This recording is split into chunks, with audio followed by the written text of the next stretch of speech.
Good morning and welcome to Always Be Crafting. I'm Natasha, and right before I started talking, you should have watched or you should have seen some very quick time-lapse video of me with my morning project. So if you've watched my channel before, then you know that I am a children's music teacher, and among my duties is monthly Tot Shabbat. Tot Shabbat is Tot for children. Shabbat is the celebration every Friday of the week. So it's the Sabbath. It is a holy day. It starts at sundown on Friday night and runs to sundown on Saturday night. So Saturday really is the bulk of the Sabbath. And I run these, or I'm invited to lead these Tot Shabbats. I do 3 a month. But on one, the first Friday of every month, I do one where we tell a Torah story and we learn about whether it's a holiday coming up or just kind of what's happening in the Torah. And it's just a bit more educational. There's still lots of music and there's still lots of fun, but the other days of the week are a little bit, they lean more towards craftiness and fun and playfulness than they do to the education side. So one day is a little bit more formal instruction instead of informal instruction. Anyways, on that first Friday of the month, I use a Felt Torah. So we roll out the Felt Torah and we stick in pictures, and the kids help me. I hand out these pictures that I have created using sublimation ink onto felt, and I start telling the story, and I'm like, well, who has a picture of a camel? You know, exactly as that happens in the story. And the child, I have it. And they come up and they put the camel onto the Torah, the Felt Torah. So it was a Felt Torah, literally used felt. Here's my felt. And when I created it, it was just laying flat, and we were filling in stories, and it was fine. We weren't using it every week. We were using it like once a year. And because it didn't get lifted up or moved around, everything stuck and it was fine.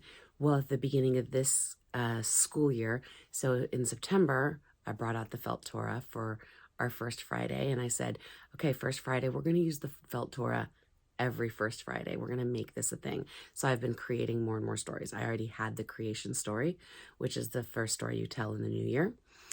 And as soon as the kids started lifting it up, I realized some pieces were falling off. So my first choice was to start sticking little mini Velcros to the back of the pictures. This was before I started sublimating onto felt. I didn't start the sublimating onto felt until, I guess, November. Maybe it was October, but I think it was November. So September, I was like, oh no, they're falling off. October, I added little Velcro pieces and it was fine, but it wasn't perfect. And then in November, I'm like, oh, I can sublimate and have better pictures on my stories. You know, I don't have to put Velcro onto backs of cardstock, for example. It'll be softer, it'll be nicer. And again, in November, things were falling off. So here's the felt. You put the story on, but you put it up. There goes the camel. So then December comes, and now we're not telling a Torah story. We are telling the story of Hanukkah. Now, Hanukkah is not a Torah story, so I couldn't use my Felt Torah to tell the story of Hanukkah. So I created a board, and I didn't have any more of that color felt. in my stash. So I had kind of a tan color Polar Fleece, and I did actually record this. So if you go back to the beginning of December, you'll see the Polar Fleece pillowcase I essentially created and put over a giant piece of canvas to make it a hard board. And it was perfect. All of a sudden, all the pictures from our Hanukkah story, like all the foods we eat when we're celebrating Hanukkah, all of a sudden it started sticking. And I was like, oh, I was just using the wrong material. It wasn't a bad idea. It's just that the actual felt wasn't scratchy enough, textured enough for the felt pieces to stick to. But Polar Fleece was perfect. So I ordered a canvas colored Polar Fleece, and just today I finally cut into it because I ordered it like 2 weeks ago maybe, and I've been busy with other makes and didn't have time to attack the problem. And next Friday, a week from today, is the first Friday of January. So I need my Torah. I can't really call it a felt Torah anymore because now that it's made out of fleece, I guess I have to call it a fleece Torah.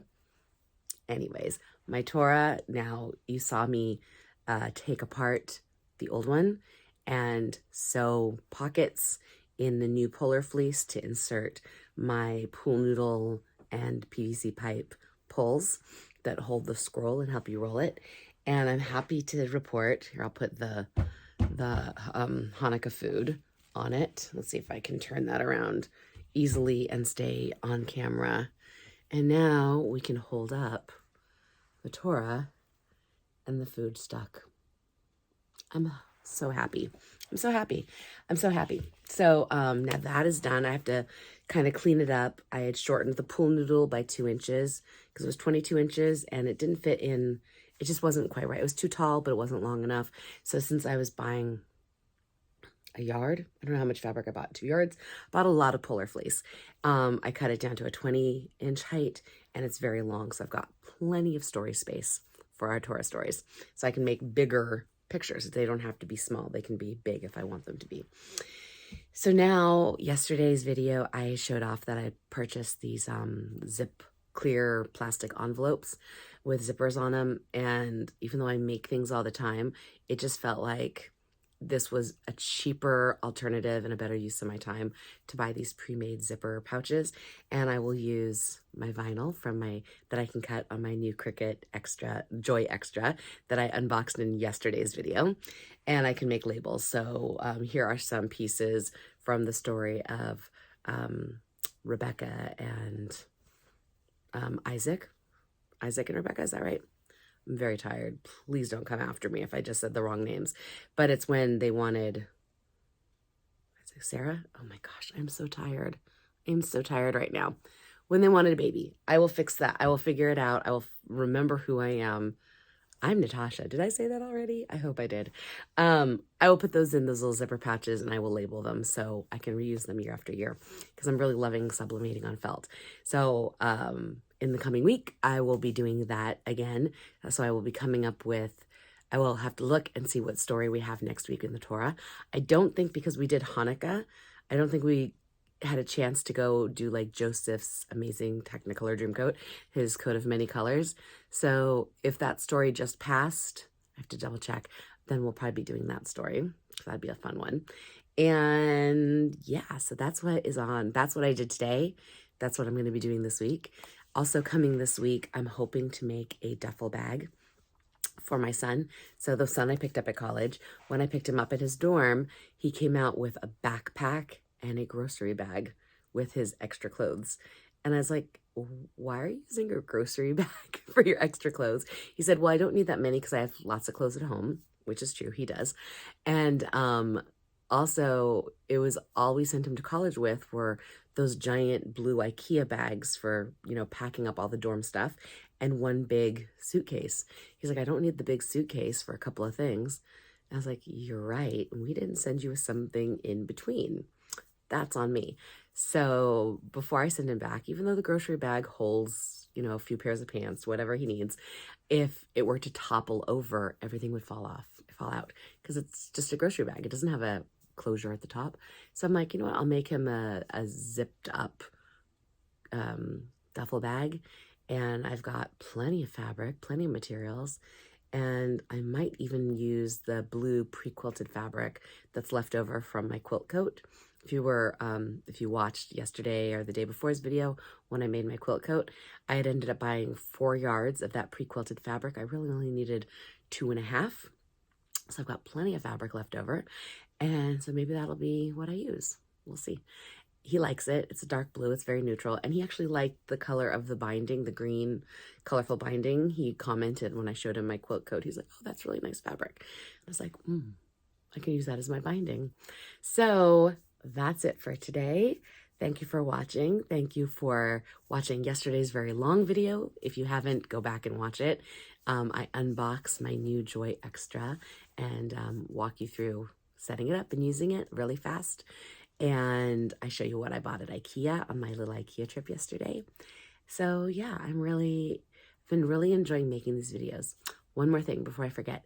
I was going back through this month's videos because I recorded almost every day. There was like a day here and there that I missed, but there's no video for December 12th, and I made one for December 12th.